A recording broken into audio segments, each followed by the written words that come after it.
حضرت لقمان حکیم نے اپنے بیٹے کو کہا 3 نصیحتیں تجھے کرنے لگا ہوں، یہ 3000 نصیحتوں کا خلاصہ ہے، اور ان میں بھی 2 کو یاد رکھنا، 1 کو بھول جانا۔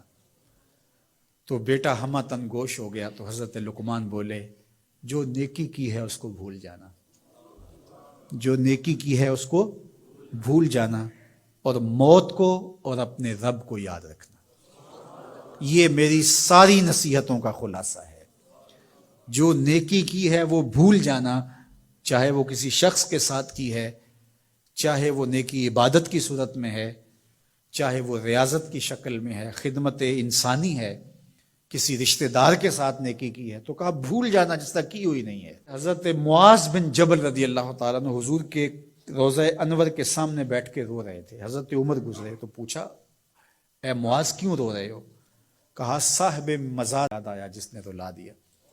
کہا وہ کیا فرمان ہے؟ کہا ایک دن حضور نے کہا تھا ادنا سی ریا بھی شرک ہے، تھوڑی سی ریاکاری بھی شرک ہے۔ اللہ صرف اس عمل کو قبول کرتا ہے جو محض اس کے لیے کیا جائے۔ تو نیکی خالص اللہ کے لیے کریں گے تو قابل قبول ہے۔ اللہ تعالیٰ غیرت والا ہے، وہ کسی اور کو اپنے ساتھ شریک ہونا پسند نہیں کرتا۔ تو جب بھی نیکی کرو، یہ سلس دین ہے، انما الاعمال بالنیات۔ اس حدیث کو علماء نے کہا تیسرا حصہ دین کا اس میں ہے کہ اعمال کا دار و مدار نیتوں پہ ہے۔ نیت کا خالص ہونا شرط ہے، ورنہ محنت بھی کی، سجدے بھی کیے، خیراتیں بھی کی، سب کچھ کیا، لیکن نامہ اعمال میں 0 کو ہوگا۔ کیتی کتری پئی کھو محمد تے سکہ بنیا زردہ۔ تو ریاء سے بچنے کی تلقین کی گئی۔ حضرت نے کہا جو نیکی کی ہے اس کو بھلا دینا، اللہ کو اور اپنی آخرت کو کبھی فراموش نہ کرنا۔ جب آخرت مستحضر رہتی ہے، ہر وقت بندہ خیال میں رہتا ہے کہ میں اللہ کے حضور پیش ہونا ہے، ایک میدان لگنا ہے، وہاں ترازو گڑے گا، اعمال تولے جائیں گے، تو خود بخود اپنا محاسبہ کرتا رہتا ہے۔ یہاں وہ کچہری خرید سکتا ہے، عدالتیں خریدی جا سکتی ہیں، تھانے یہاں بک جاتے ہیں، یہاں منصف بک جاتے ہیں، لیکن وہاں اللہ کی پولیس نہیں بکے گی، وہاں کے تفتیشی نہیں بکیں گے، وہاں کے تھانے، وہاں کی کچہریاں نہیں بکیں گی، وہاں ترازو پورا وزن تولے گا۔ یوم تبلی السرائر فما له من قوت ولا ناصر۔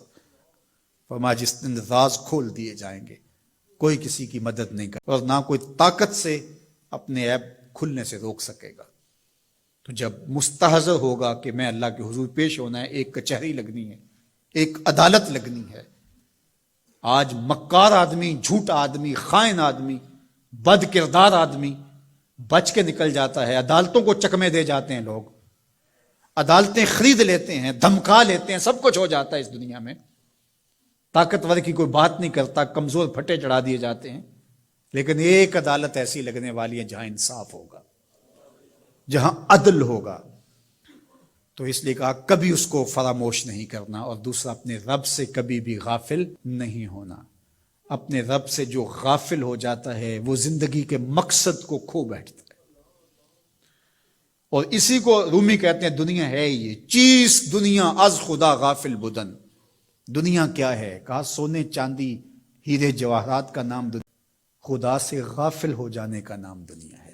تو اس لیے اللہ کے ذکر سے، اس کی یاد سے، اس سے کبھی بھی غافل نہیں ہونا چاہیے۔ اور اگر کوئی اس سے غافل ہو گیا تو سن لو وَلَا تَكُونُوا كَالَّذِينَ نَسُوا اللَّهَ فَأَنسَاهُمْ أَنفُسَهُمْ أُولَٰئِكَ هُمُ الْفَاسِقُونَ۔ کہا ان لوگوں کی طرح نہ ہو جانا جو خدا سے غافل ہو گئے۔ تو جب وہ خدا سے غافل ہو گئے، اللہ نے انہیں ان کی ذاتوں سے بے خبر کر دیا۔ کسی نے کہا اقبال سے کہ تو نے خود ہی کا سبق کہاں سے لیا تھا؟ کہا قرآن کی اس آیت سے لیا تھا۔ اور یہ بات ذہن میں بٹھا لیں، اپنے لیے بھی اور اپنی اولادوں کی طبع میں راسخ کریں جیسے بھی ہو سکے، کہ ایک چیز کو بھول جانا ہے، جو نیکی ہو گئی بھول گئے، اور اللہ کو بھی یاد رکھنا ہے اور آخرت کو بھی یاد رکھنا ہے۔ یہ چیز یاد رہ گئی تو سمجھ جاؤ خیر ہے،